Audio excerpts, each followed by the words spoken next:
Hi students, welcome to our new class. So ഈ ക്ലാസ്സിൽ നമ്മളൊരു പുതിയ ചാപ്റ്ററാണ് ഹിസ്റ്ററിയുടെ എൻറ്റയർലി ഒരു ന്യൂ ചാപ്റ്ററാണ്. That is chapter 5 culture and nationalism. ഈ ചാപ്റ്ററിൻ്റെ കുറച്ച് ഭാഗങ്ങളാണ് ഇന്നത്തെ ഈ ഒരു ക്ലാസ്സിൽ ഡീൽ ചെയ്യാൻ പോണത്. ഓക്കെ, സോ ചില ആൾക്കാർ ചോദിക്കും എന്താണ്, ഈസ് ഇറ്റ് സിമ്പിൾ ആണോ അല്ലെങ്കിൽ മീഡിയം ആണോ ഡിഫിക്കൽട്ട് ആണോ? ഞാൻ പറയണമെങ്കിൽ it is a very simple chapter. Okay, ഹിസ്റ്ററിയിലെല്ലാം സിമ്പിൾ ചാപ്റ്റർ ആണ്. പഠിക്കേണ്ട രീതിയിൽ പഠിച്ചിട്ടുണ്ടെങ്കിൽ എവറിത്തിങ് ഇസ് സിമ്പിൾ. ഓക്കെ, അപ്പോൾ അതോർത്ത് പേടിക്കേണ്ട, ഒരു എൻജോയ്മെൻ്റ് ആയിട്ട് പഠിച്ചാൽ മതി. Okay, so culture and nationalism. അപ്പോൾ ആ പേരിൽ നിന്ന് തന്നെ ഇതിലെന്തൊക്കെയാണ് പഠിക്കേണ്ടതെന്ന് വെച്ചിട്ടുണ്ടെങ്കിൽ നമുക്ക് മനസ്സിലാകും. From the title it self, എന്താണ് കൾച്ചർ, ഇന്ത്യൻ കൾച്ചർ എന്താണ് നാഷണലിസം എന്ന് പറയുന്ന ഫീലിങ്സ് ഇന്ത്യൻസിന് തോന്നിക്കാൻ ഹെൽപ്പ് ചെയ്ത കുറച്ച് സോഷ്യോ കൾച്ചറൽ ഫാക്ടേഴ്സ് ഉണ്ട്. 6 ഫാക്ടേഴ്സ് ഉണ്ട്. അത് പഠിച്ചിട്ടുണ്ടെങ്കിൽ ഈ chapter will be over. So it's a very simple chapter. Okay, അപ്പോൾ ആദ്യം moving to the first definition. ഈ ഒരു ചാപ്റ്ററിൽ ആദ്യത്തെ ഡെഫിനിഷനാണ് നിങ്ങൾ പഠിക്കേണ്ട. ആദ്യത്തെ definition is what is nationalism, എന്താണ് nationalism. So I had given there nationalism is a sense of unity that exists among people irrespective of caste, creed and religion. It is a sense of unity ആണ്, ഞങ്ങളെല്ലാം ഒന്നാണ് എന്ന് പറയുന്ന തോന്നലാണ്. That exist among people, ആളുകളുടെ ഉള്ളിൽ ഇങ്ങനൊരു തോന്നൽ വേണം, ഞങ്ങളെല്ലാം ഒന്നാണ്. Irrespective of caste, creed and religion, ഏത് മതമായിക്കോട്ടെ, ഏത് ഭാഷ സംസാരിക്കുന്നവനായിക്കോട്ടെ, ഏത് സ്ഥലത്ത് നിന്ന് വരുന്നവനായിക്കോട്ടെ, എന്തുമായാലും ഞങ്ങളെല്ലാം, ഇതൊന്നും പ്രശ്നമല്ല, ഞങ്ങളെല്ലാം ഒന്നാണ്. We all are Indians. ഈ ഒരു സെൻസിനെയാണ് എന്ത് പറയുന്നത്, നാഷണലിസം എന്ന് പറയുന്നത്. Okay, so what is nationalism? Nationalism is a sense of unity that exists among people irrespective of caste, creed and religion. Okay, so I think it is clear. അപ്പോൾ ഇനി അടുത്തതാണ് the socio-cultural factors that reinforce nationalism in India. ഇന്ത്യയിൽ nationalism കൊണ്ടുവരാൻ help ചെയ്ത, അതായത് nationalism എന്ന് പറയുന്ന feeling ജനങ്ങളിലോട്ട് എത്തിക്കാൻ വേണ്ടി ഹെൽപ്പ് ചെയ്ത ഒരുപാട് സോഷ്യോ കൾച്ചറൽ ഫാക്ടേഴ്സ് ഉണ്ട്. അത് ഏതൊക്കെയാണെന്നാണ് ഇനി നിങ്ങൾ പഠിക്കേണ്ടത്. So there are 6 factors. Okay, ഏതൊക്കെയാണ്? First one is colonial rule, second one is social reforms, third one is press, fourth one is education, fifth one is literature and the last and sixth one is art. Okay, അപ്പോൾ ഈ 6 കാര്യങ്ങളാണ്, ഈ 6 socio cultural ഫാക്ടേഴ്സാണ് ഇന്ത്യയിൽ nationalism എന്ന് പറയുന്ന spirit കൊണ്ടുവരാൻ help ചെയ്തത്. Colonial rule, social reforms, press, education, literature and art. Okay, so moving to colonial rule. Colonial rule എങ്ങനെയാണ് നാഷണലിസം കൊണ്ടുവരാൻ ഹെൽപ്പ് ചെയ്തത്? ഇപ്പോൾ കൊളോണിയൽ റൂള് എങ്ങനെയാണ്? We know that India is under British rule. Colonial റൂളിൻ്റെ കീഴിലായിരുന്നു ഒരുപാട് നാൾ, അല്ലേ? അപ്പോൾ ബ്രിട്ടീഷുകാർ ഇവിടെ വന്നിട്ട് ഹൗ ദേ കൺട്രോൾ ഇന്ത്യനെ എങ്ങനെയാണ് അവർ കൺട്രോൾ ചെയ്തത്? ആദ്യം അവർ എന്ത് ചെയ്തു? British started institutions to study about India. അതായത് ബ്രിട്ടീഷുകാർക്ക് അറിയാം, വെറുതെ വന്ന് ഒരു ദിവസം വന്ന് നിന്ന് കീഴടക്കാൻ പറ്റുമോ, കൺട്രോൾ ചെയ്യാൻ പറ്റുമോ ഇന്ത്യനെ? ഇല്ല. അപ്പോൾ അത് അവർക്കറിയായിരുന്നു. അതുകൊണ്ട് തന്നെ അവർ എന്ത് ചെയ്തു? അവർ ആദ്യം എന്താ ചെയ്തത്? They started institutions to study about ഇന്ത്യനെ കുറിച്ച് പഠിക്കാൻ വേണ്ടി അവർ എന്തിവിടെ കൊണ്ടുവന്നു? സ്റ്റാർട്ട് ചെയ്തു? ഇവിടെ ഒരുപാട് ഇൻസ്റ്റിറ്റ്യൂഷൻസ് സ്റ്റാർട്ട് ചെയ്തു. കാരണം ഇന്ത്യയുടെ ഒരു കാര്യത്തിന് നമുക്ക് കൺട്രോൾ ചെയ്യണമെങ്കിൽ അവരുടെ ഹിസ്റ്ററി അറിയണം, അവരുടെ പാസ്റ്റ് അറിയണം, പ്രസൻറ്റ് അറിയണം, അവരുടെ കൾച്ചർ അറിയണം, ട്രഡീഷൻസ് അറിയണം. ഇതൊക്കെ അറിഞ്ഞെങ്കിൽ മാത്രമേ നമുക്കൊരു രാജ്യത്തിന് എന്ത് ചെയ്യാൻ പറ്റുള്ളൂ? കൺട്രോൾ ചെയ്യാൻ പറ്റുള്ളൂ. അപ്പോൾ ഈ ഒരു വിവരം ആർക്കുണ്ടായിരുന്നു? ബ്രിട്ടീഷുകാർക്ക് ഉണ്ടായിരുന്നു. അപ്പോൾ ബ്രിട്ടീഷുകാർ ഇവിടെ വന്നിട്ട് ആദ്യം ചെയ്തതാണ് they started institutions to study about ഇന്ത്യനെ കുറിച്ച് പഠിക്കാൻ അവർ ഒരുപാട് ഇൻസ്റ്റിറ്റ്യൂഷൻസ് ഇവിടെ കൊണ്ടുവന്നു. ആ ഇൻസ്റ്റിറ്റ്യൂഷൻസിൻ്റെ പേര് നിങ്ങളുടെ ടെക്സ്റ്റിൽ കൊടുത്തിട്ടുണ്ട്. That is Asiatic Society of Bengal founded by William Jones, Calcutta Madras founded by Warren Hastings, Banaras Sanskrit College founded by Jonathan Duncan. ഇത് ടെക്സ്റ്റിലുള്ളതാണ്, I just cut and paste എന്നുള്ളൂ. അപ്പോൾ നിങ്ങളത് വായിക്കുക, പഠിക്കുക. It's very important. ഓക്കെ, അപ്പോൾ ഇതുപോലെയുള്ള ഇൻസ്റ്റിറ്റ്യൂഷൻസ് കൊണ്ടുവന്നിട്ട് ആദ്യം ബ്രിട്ടീഷ് എന്ത് ചെയ്തു? ഇന്ത്യ ഇന്ത്യനെ കുറിച്ച് പഠിച്ചു, ഇന്ത്യയുടെ കൾച്ചറും ട്രഡീഷനും പാസ്റ്റും ഹിസ്റ്ററിയൊക്കെ പഠിച്ചു. അത് കഴിഞ്ഞതിന് ശേഷം അവരെടുത്ത സെക്കൻഡ് മൂവ് എന്തായിരുന്നു? Started English education. 1835 എന്ത് സ്റ്റാർട്ട് ചെയ്തു? ഇംഗ്ലീഷ് എഡ്യൂക്കേഷൻ സ്റ്റാർട്ട് ചെയ്തു. കാരണം എന്താണെന്ന് വെച്ചിട്ടുണ്ടെങ്കിൽ ബ്രിട്ടീഷുകാർക്കറിയാം ഇന്ത്യനെ കുറിച്ച് മാത്രം പഠിച്ചിട്ട് കാര്യമില്ല. കൺട്രോൾ ചെയ്യാൻ പറ്റുമോ? ഇല്ല, പറ്റും. പക്ഷേ അവർക്കിവിടെ നിലനിൽക്കണമെങ്കിൽ, ബ്രിട്ടീഷുകാർക്ക് ഇവിടെ നിലനിൽക്കണമെങ്കിൽ എന്ത് വേണം? ആൾക്കാരുടെ സപ്പോർട്ടും കൂടി വേണം. എങ്കിൽ മാത്രമേ അവർക്കിവിടെ നിലനിൽക്കാനും നമ്മുടെ ഇന്ത്യനെ കൺട്രോൾ ചെയ്യാനും പറ്റുള്ളൂ. അപ്പോൾ അതിനു വേണ്ടി ബ്രിട്ടീഷുകാർ എന്ത് സ്റ്റാർട്ട് ചെയ്തു? ഇംഗ്ലീഷ് എഡ്യൂക്കേഷൻ സിസ്റ്റം ഇവിടെ കൊണ്ടുവന്നു. എന്തിനാ കൊണ്ടുവന്നത്? ആൾക്കാരുടെ സപ്പോർട്ടിന് വേണ്ടി, പോപ്പുലർ സപ്പോർട്ടിന് വേണ്ടി. സപ്പോർട്ട് ഉണ്ടെങ്കിൽ മാത്രമേ ഇവിടെ നിൽക്കാൻ പറ്റുള്ളൂ. അപ്പോൾ ജനങ്ങളുടെ സപ്പോർട്ടിന് വേണ്ടി ഇംഗ്ലീഷ് എഡ്യൂക്കേഷൻ കൊണ്ടുവന്നു. എന്ന് കൊണ്ടുവന്നു? 1835 കൊണ്ടുവന്നു. അപ്പോൾ ഇങ്ങനെ രണ്ട് കാര്യങ്ങൾ അവർ ചെയ്തു. ആദ്യം ഇൻസ്റ്റിറ്റ്യൂഷൻസ് ബിൽഡ് ചെയ്തു. എന്തിനു വേണ്ടി? ഇന്ത്യനെ കുറിച്ച് പഠിക്കാൻ വേണ്ടി. രണ്ടാമത് അവർ എന്ത് ചെയ്തു? ഇംഗ്ലീഷ് എഡ്യൂക്കേഷൻ സ്റ്റാർട്ട് ചെയ്തു. അങ്ങനെ ഇതൊക്കെ സ്റ്റാർട്ട് ചെയ്ത് കഴിഞ്ഞപ്പോഴേക്കും ഇന്ത്യ ആരുടെ കീഴിലായി? ബ്രിട്ടീഷിൻ്റെ കീഴിലായി. അത് കഴിഞ്ഞതിന് ശേഷം നമ്മൾ കാണുന്ന ഒരു പ്രതിഭാസമാണ് എന്ത്? English culture and ideologies began to intrude. നമ്മുടെ ഇന്ത്യൻ കൾച്ചർ, നമുക്ക് നമ്മുടേതായ ഒരു കൾച്ചർ ഉണ്ട് അല്ലേ? ആ കൾച്ചറിലോട്ട് ഏത് കൾച്ചറും നുഴഞ്ഞു കയറാൻ തുടങ്ങി? ഇംഗ്ലീഷുകാരുടെ കൾച്ചറും ഐഡിയോളജീസ് എല്ലാം നുഴഞ്ഞു കയറാൻ തുടങ്ങി. ഇപ്പോൾ നമ്മുടെ ഉണ്ട്, നമുക്കിപ്പോൾ now of course we can see many of the English cultures അല്ലേ? അതായത് ദ വേ ഓഫ് ഡ്രസ്സിങ്, നമ്മുടെ way of eating habits, and even ഈ ഇംഗ്ലീഷ് സംസാരിക്കുന്നത് പോലും ഏത് കൾച്ചറിൻ്റെ ഒരു നുഴഞ്ഞുകയറ്റമാണ്? ഇംഗ്ലീഷ് കൾച്ചറിൻ്റെ ഒരു നുഴഞ്ഞുകയറ്റമാണ്.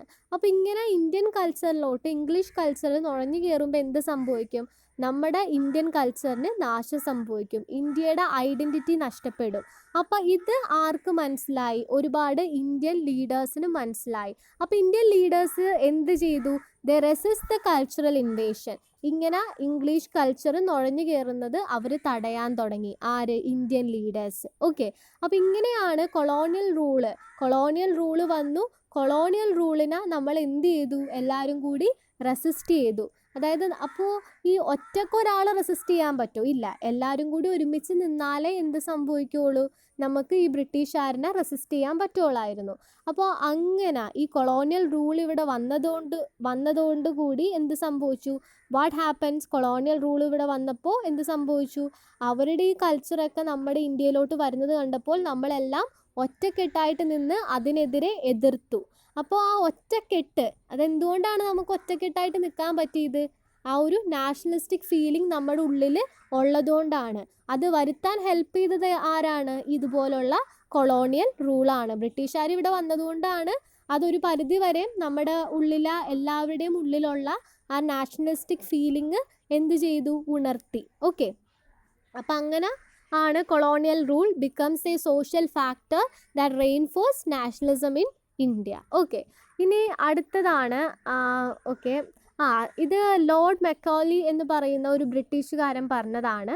അവർ aim is to create a class of person Indian in blood and colour but English in taste, in opinions, in morals and in intellect. അതായത് അവരുടെ ഇംഗ്ലീഷുകാർ ഇവിടെ വന്നിട്ട് പറഞ്ഞതാണ്, ഞങ്ങളുടെ എയിം എന്തെന്നാണ്? ഒരാൾക്കാരെ സൃഷ്ടിക്കുക, ഗ്രൂപ്പ് ഓഫ് ആൾക്കാരെ സൃഷ്ടിക്കുക. എങ്ങനെയായിരിക്കണം? അവർ ജന്മം കൊണ്ടും കളർ കൊണ്ടും ഇന്ത്യൻസ് ആയിരിക്കും, പക്ഷേ അവരുടെ ടേസ്റ്റും അവരുടെ മോറൽസും അവരുടെ ബുദ്ധിയും എല്ലാം ആരുടെ ആയിരിക്കണം? ഇംഗ്ലീഷുകാരുടെ ആയിരിക്കണം. അതായത് ഇംഗ്ലീഷുകാരുടെയാണ് നല്ലത്, നമ്മുടെ ഇന്ത്യൻസിൻ്റെ ഒന്നും കൊള്ളത്തില്ലെന്നാണ് ഈ വാചകം കൊണ്ട് ആരുദ്ദേശിക്കണത്? ലോർഡ് മെക്കൗലി ഉദ്ദേശിക്കണത്. അതായത് അവരങ്ങനെയാണ് ചെയ്തത്. ഇന്ത്യൻ കൾച്ചറിനെ റിമൂവ് ചെയ്തിട്ട് ഏത് കൾച്ചർ നമ്മളിലോട്ട് അടിച്ചേൽപ്പിക്കുക? ഇംഗ്ലീഷ് കൾച്ചർ അടിച്ചേൽപ്പിക്കുക. അതിപ്പോഴും നടന്നുകൊണ്ടിരിക്കുന്നതാണ്. അപ്പോൾ ഇതിനെതിരെ നമ്മുടെ നാട്ടിലുള്ള എല്ലാവരും എന്ത് ചെയ്തു? ഒറ്റക്കെട്ടായി പൊരുതി. ഒറ്റക്കെട്ട്, ദ സെൻസ് ഓഫ് യൂണിറ്റി. അപ്പോൾ ഈ ഒരു കൊളോണിയൽ റൂളാണ് ഇന്ത്യക്കാരിൽ ഒരു പരിധി വരെ എന്തിന് ഹെൽപ്പ് ചെയ്തത്? നാഷണലിസ്റ്റിക് ഫീലിംഗ് ഇവോക്ക് ചെയ്യാൻ ഹെൽപ്പ് ചെയ്തത്. Okay, so I am moving to my next thing അല്ലേ? അപ്പോൾ രണ്ടാമത്തെ സോഷ്യോ കൾച്ചറൽ ഫാക്ടേഴ്സ് ആണ് എന്ത്? Social reforms. സോഷ്യൽ റിഫോംസ് എന്ന് പറഞ്ഞാൽ എന്താണ്? ഒരുപാട് റിഫോം മൂവ്മെൻറ്റ്സ് ഒക്കെ ഉണ്ട് അല്ലേ, നവോത്ഥാന മൂവ്മെൻറ്റ്സ് ഒക്കെ ഉണ്ട്. അതായത് എന്തെങ്കിലും അനാചാരങ്ങൾക്കെതിരെ, ഇന്ത്യയിൽ നിലനിന്നിരുന്ന എന്തെങ്കിലും അനാചാരങ്ങൾക്കെതിരെ നമ്മൾ ഒരുപാട് സ്ട്രഗിൾ ചെയ്തിട്ടുണ്ട്. അതെല്ലാമാണ് എന്ത് കീഴിൽ വന്നത്, ഈ സോഷ്യൽ റിഫോംസിൻ്റെ കീഴിൽ വന്നത്. അപ്പോൾ ആദ്യം തന്നെ പഠിക്കേണ്ടത് what are the objectives of reform movements. എന്തൊക്കെയാണ് റിഫോം മൂവ്മെൻറ്റ്സിൻ്റെ ഒബ്ജക്റ്റീവ്, എന്തിനു വേണ്ടിയാണ് ഇതുപോലുള്ള റിഫോം മൂവ്മെൻറ്റ്സ് എല്ലാം നടത്തിയിരുന്നത്. ആദ്യത്തേതാണ് ഇറാഡിക്കേറ്റ് എവിൽസ് ആൻഡ് സൂപ്പർസിഷ്യൻസ്. അതായത് നമ്മുടെ ഇവിടെ കുറേ അനാചാരങ്ങളും അന്ധവിശ്വാസങ്ങളൊക്കെ ഉണ്ടായിരുന്നു. ഇന്ത്യ എന്ന് പറഞ്ഞിട്ടുണ്ടെങ്കിൽ ഒരുപാട് അന്ധവിശ്വാസങ്ങളുള്ള ഒരു രാജ്യമായിരുന്നു ഇന്ത്യ.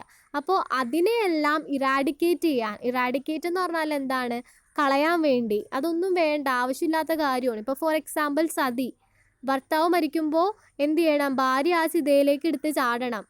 ഈസ് ഇറ്റ് അത് എന്ത് തരത്തിലുള്ള ലോജിക്കാണ് ഉണ്ടാക്കുന്നത്? ദർസ് നോ ലോജിക് ഇൻ ദാറ്റ്. അപ്പോൾ ഇതുപോലുള്ള അന്ധവിശ്വാസങ്ങളും അനാചാരങ്ങളിൽ നിന്നെല്ലാം ഇന്ത്യക്കാരെ മോചിപ്പിക്കാൻ വേണ്ടിയാണ് ഒരുപാട് റിഫോം മൂവ്മെൻറ്റ്സ് നമ്മുടെ ഇന്ത്യയിൽ നടന്നത്. രണ്ടാമത്തേതാണ് എന്ത്, ഈക്വൽ സിവിൽ റൈറ്റ്സിന് വേണ്ടി. ആണിന് ഒരു റൈറ്റ്, പെണ്ണിന് ഒരു റൈറ്റ്, അങ്ങനെ ആകരുത്. ഈക്വൽ സിവിൽ റൈറ്റ്സ് ആയിരിക്കണം അല്ലേ. ഒരു രാജ്യത്ത് ആരൊക്കെയുണ്ട്, ഈവൻ ഗേൾസ്, ബോയ്സ്, പിന്നെ തേർഡ് ജെൻഡർ ആണെങ്കിൽ പോലും. ഇപ്പോൾ നമ്മൾ ഈ ഒരു സൊസൈറ്റിയിൽ നമ്മൾ തേർഡ് ജെൻഡറിനെ കുറിച്ചും പറയണം. ട്രാൻസ്ജെൻഡേഴ്സ്, അവരും എന്താണ്, എല്ലാവർക്കും എന്ത് വേണം, ഈക്വൽ റൈറ്റ്സ് വേണം. അപ്പോൾ അതിനും കൂടി വേണ്ടിയാണ് ഇതുപോലുള്ള റിഫോം മൂവ്മെൻറ്റ്സ് സ്റ്റാർട്ട് ചെയ്തത്. So these are the objectives of reform movements. എന്തൊക്കെയാണ്? Eradicate evils and superstitions and also equal civil rights എല്ലാവർക്കും കൊടുക്കുക. ഇതിനു വേണ്ടിയാണ് എന്ത് ചെയ്തിരുന്നത്, ഇതുപോലുള്ള റിഫോം മൂവ്മെൻറ്റ്സ് ഇന്ത്യയിൽ ഉണ്ടായിരുന്നത്. ഓക്കെ, അപ്പോൾ സോഷ്യൽ റിഫോമേഴ്സ് ആരൊക്കെയാണ്? 3 പേരെ കുറിച്ച് നിങ്ങൾക്ക് പഠിക്കാനുണ്ട്. ദാറ്റ് ഈസ് രാജാറാം മോഹൻ റോയ്, പിന്നെ പഠിക്കാനുള്ളത് ഈശ്വർ ചന്ദ്ര വിദ്യാസാഗർ ആൻഡ് പണ്ഡിത രമാബായ്. ഈ 3 സോഷ്യൽ റിഫോമേഴ്സിനെ കുറിച്ച് ഒരു ഐഡിയാസ് വേണം. ഇവരെല്ലാം ഇന്ത്യയിൽ നിലനിന്നിരുന്ന അനാചാരങ്ങൾക്കെതിരെ പടപൊരുതിയ ആൾക്കാരാണ്. ഓക്കെ, അപ്പോൾ ആദ്യം നമുക്ക് രാജാറാം മോഹൻ റോയിനെ കുറിച്ച് നോക്കാം. ആൻഡ് ഇദ്ദേഹം എന്താ ചെയ്തത്?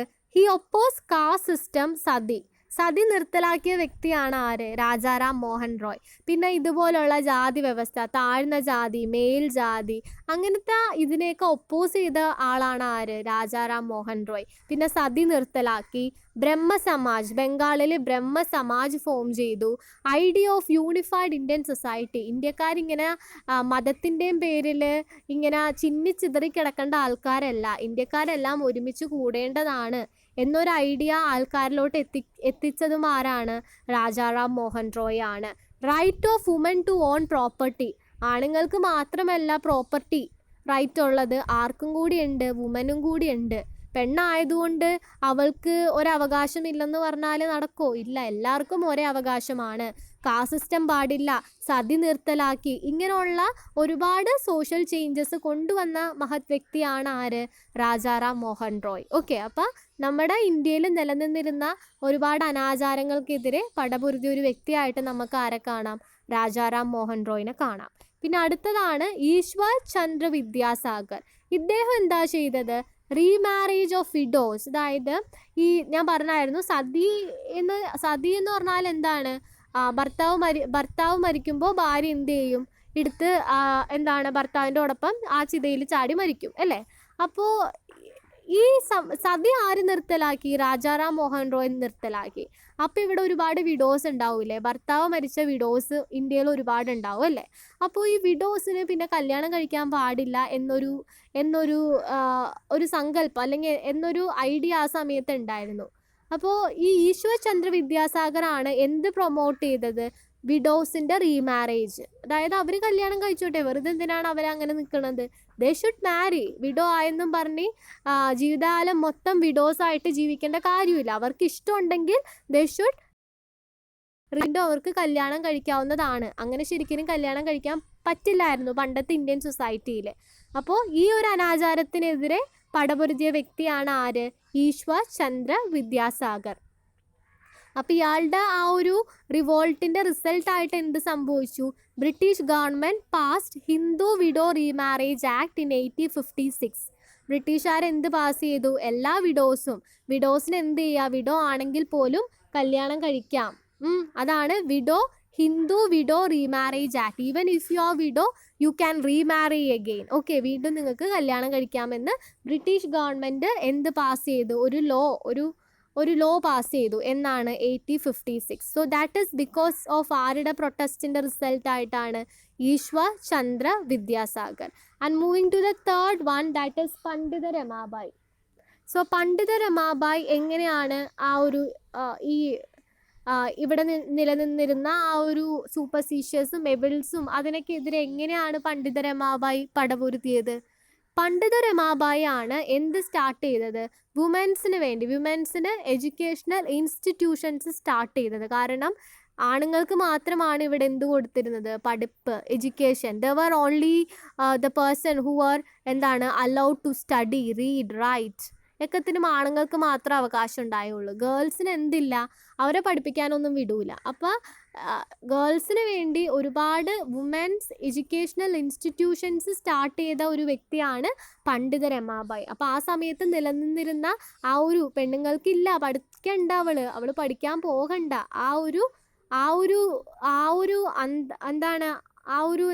ഒട്ടും ലോജിക്കല്ലാത്ത കാര്യത്തിനെ എതിർത്ത വ്യക്തിയാണ് പണ്ഡിത രമാബായി. എന്നിട്ട് പണ്ഡിത രമാബായി എന്ത് ചെയ്തു? ഒരുപാട് പെണ്ണുങ്ങൾക്ക് വേണ്ടി, വിമൻസിന് വേണ്ടി ഒരുപാട് എഡ്യൂക്കേഷണൽ ഇൻസ്റ്റിറ്റ്യൂഷൻസ് ഇന്ത്യയിൽ സ്റ്റാർട്ട് ചെയ്തു. അതിന് ഒരു എക്സാമ്പിളാണ് ശാരദ സദൻ ഇൻ ബോംബെയിലെ ശാരദ സദനാണ് അതിന് എക്സാമ്പിളായിട്ട്. നമ്മുടെ പണ്ഡിത രമാബായി വിമൻസിന് വേണ്ടി സ്റ്റാർട്ട് ചെയ്ത ഒരു ഇൻസ്റ്റിറ്റ്യൂഷനാണ് ശാരദ സദൻ ഇൻ ബോംബെ. ഓക്കെ, അപ്പോൾ ഇപ്പം നമ്മൾ നോക്കിയേ, we had studied Rajaram Mohan Roy, Ishwar Chandra Vidyasagar and Pandita Ramabai. ഈ 3 ആൾക്കാരെ നമുക്ക് ഒരുമിച്ച് എന്ത് വിളിക്കാം? സോഷ്യൽ റിഫോമേഴ്സ് ആണ്. സൊസൈറ്റിയുടെ സൂപ്പർസ്റ്റീഷ്യസും എവിൾസും ഈക്വൽ റൈറ്റ് ഒന്നും ആയിരുന്നില്ല ഇവിടെ. അപ്പോൾ അതിനൊക്കെതിരെ പടപുരുത്തിയ മഹത് വ്യക്തികളാണ് ഈ 3 പേരും. അപ്പോൾ ഈ 3 പേരെ നമുക്ക് സോഷ്യൽ റിഫോമേഴ്സ് എന്ന് വിളിക്കാം. ഇവർ കാരണം നമ്മുടെ സൊസൈറ്റിയിൽ പല പല മാറ്റങ്ങൾ വന്നു. ഇപ്പോൾ രാജാറാം മോഹൻ റോയ് ആണ് സതി നിർത്തലാക്കിയത്. ഈശ്വർ ചന്ദ്ര വിദ്യാസാഗർ ആണ് ഹിന്ദു വിഡോ റീമാരേജ് ആക്ട്. ആ ഒരു ആക്ടിന് കാരണക്കാരൻ ആരാണ്? ഈശ്വർ ചന്ദ്ര വിദ്യാസാഗർ.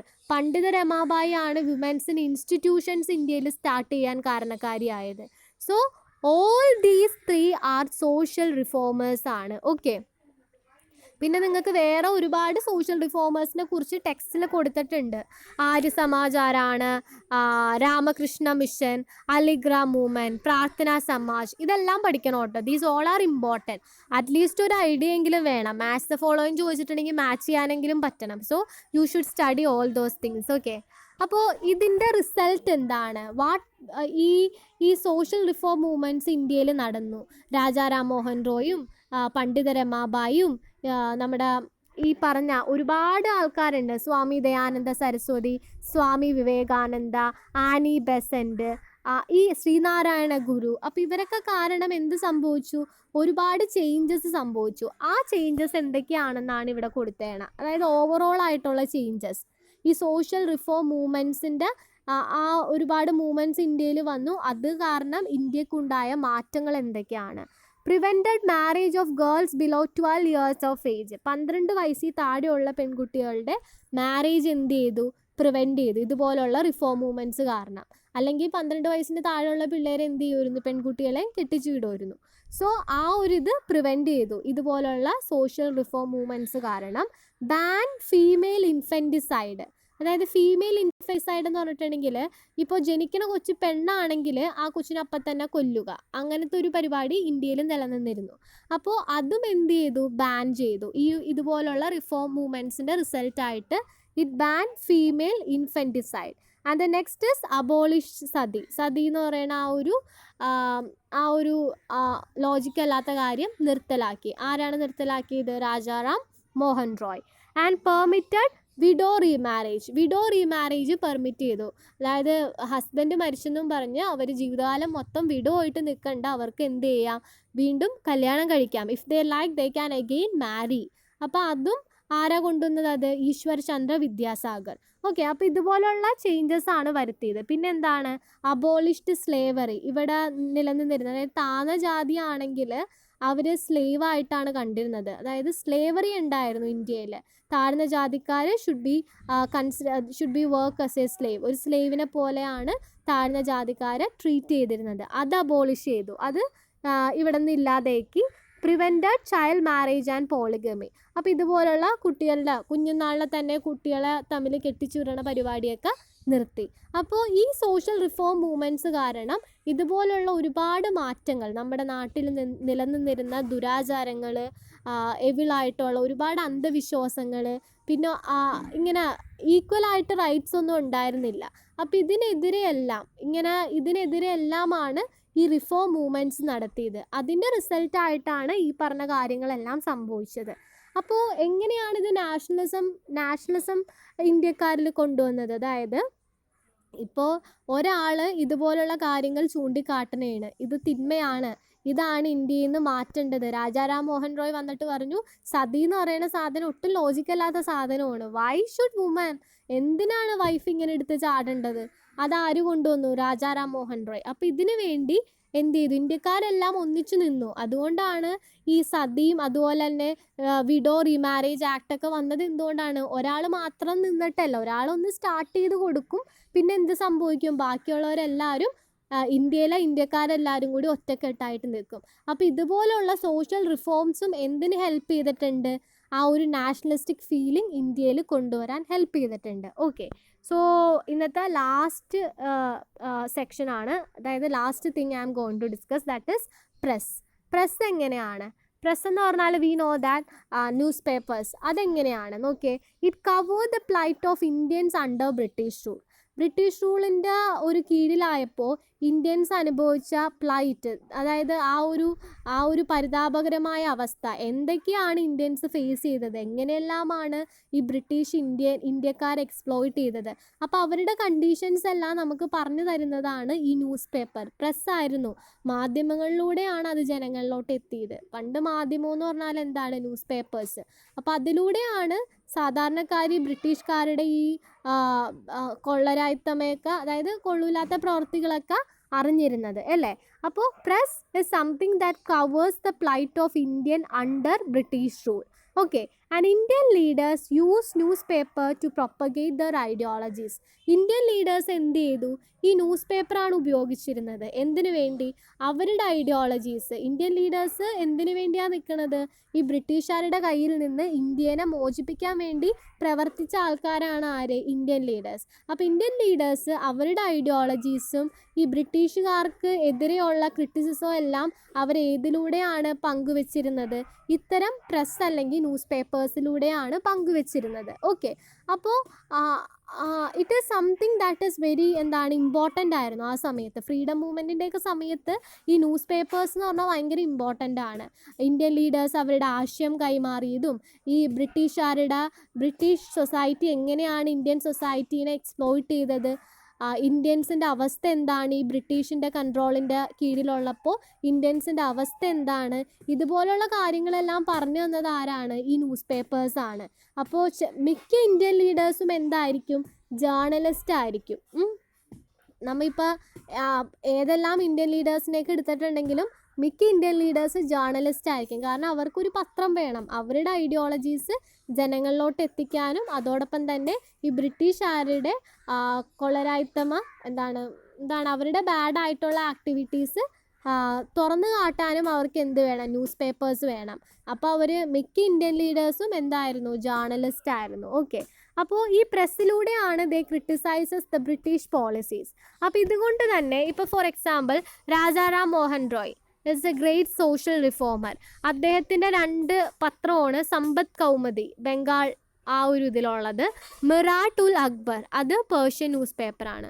അപ്പോൾ ഇങ്ങനെ 2 ന്യൂസ് പേപ്പർ രാജാറാം മോഹൻ റോയുടെ 2 ന്യൂസ് പേപ്പറാണ്. അതായത് ആദ്യമായിട്ട് തൻ്റെ ഐഡിയോളജീസും ബ്രിട്ടീഷുകാരുടെ ഒരു ബാഡായിട്ടുള്ള ആക്ടിവിറ്റീസിനെല്ലാം ക്രിട്ടിസൈസ് ചെയ്തുകൊണ്ട് അദ്ദേഹം രാജാറാം മോഹൻ റോയ് ആണ് ഇന്ത്യയിൽ ആദ്യമായിട്ട് ഒരു പത്രത്തിലൂടെ തൻ്റെ ആശയം ലോകത്തെ അറിയിക്കാൻ തീരുമാനിച്ചൊരു വ്യക്തി, ആദ്യത്തെ ഇന്ത്യൻ വ്യക്തിയാണ് രാജാറാം മോഹൻ റോയ്. രാജാറാം മോഹൻ റോയിൻ്റെ 2 പത്രങ്ങളാണ് സമ്പത്ത് കൗമുദി മിരട്ടുൽ അക്ബറും. ഓക്കെ, അപ്പോൾ ഇപ്പോൾ ഈ സമയത്ത് എന്ത് ചെയ്തു? ബ്രിട്ടീഷുകാർക്ക് മനസ്സിലായി ഇന്ത്യൻ ലീഡേഴ്സ് എല്ലാം അവരുടെ ഐഡിയോളജീസും അവരുടെ ബ്രിട്ടീഷുകാരുടെ ബാഡായിട്ടുള്ള ആക്ടിവിറ്റീസ് എല്ലാം തന്നെ ഈ ന്യൂസ് പേപ്പറിലൂടെ ജനങ്ങളിലോട്ട് എത്തിക്കുകയാണെന്ന് ബ്രിട്ടീഷുകാർക്ക് മനസ്സിലായി. അപ്പോൾ ബ്രിട്ടീഷുകാർ എന്ത് ചെയ്തു? They try to control the newspaper control ചെയ്യാൻ അവർ തീരുമാനിച്ചു. ഇങ്ങനെ പോയാൽ ശരിയാകത്തില്ല എന്ന് ബ്രിട്ടീഷുകാർക്ക് മനസ്സിലായി. അപ്പോൾ അവർ എന്ത് ആക്ട് പാസ് ചെയ്തു? Vernacular press act in 1878.